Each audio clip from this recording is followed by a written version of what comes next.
Hello everybody, this is Scott Brown, and I'm doing my informative speech on the Sportscaster.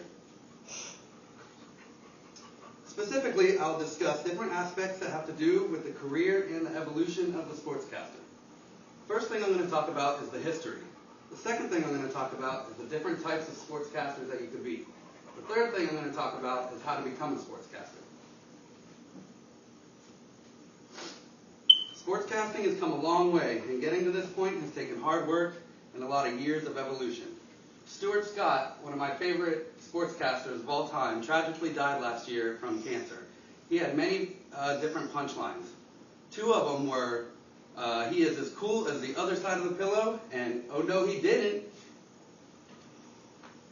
First, the history. A lot of this information I found at Valencia on the website. The first voice broadcast was in 1921, and it was in Pittsburgh, Pennsylvania. It was a 10-round boxing match, no decision heavyweight fight between Johnny Dundee and Johnny Ray. The first televised event was May 17th, 1939, and it was a college baseball game between the Princeton Tigers and Columbia Lions. The first NFL game ever to be televised was October 22nd, 1939, and it was between the Philadelphia Eagles and the Brooklyn Dodgers. NHL games started becoming televised in the 1950s. Thanks to the history, we can now move on to future ideas.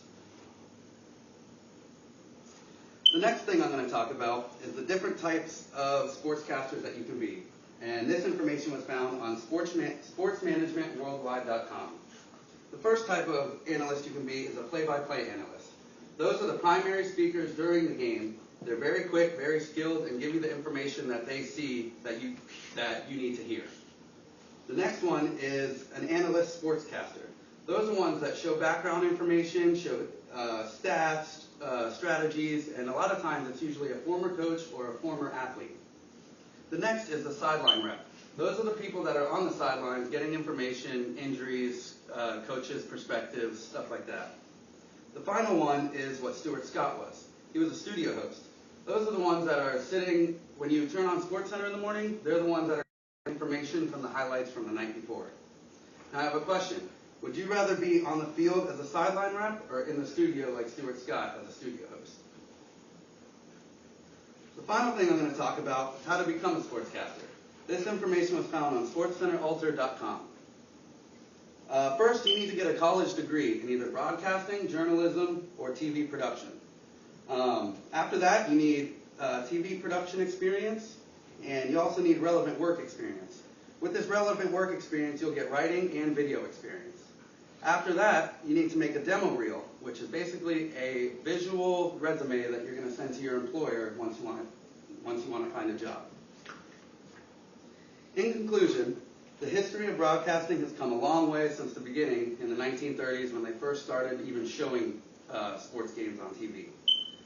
There are many different types of sportscasters you can be. You can be in the studio, you can be on the field as a sideline rep. There's many different types that you could be. And finally, becoming a analyst takes a lot of hard work, determination, a lot of time. Now, maybe if you like sports and you're willing to put in the work to be a sportscaster, you could be as cool as the other side of the pillow.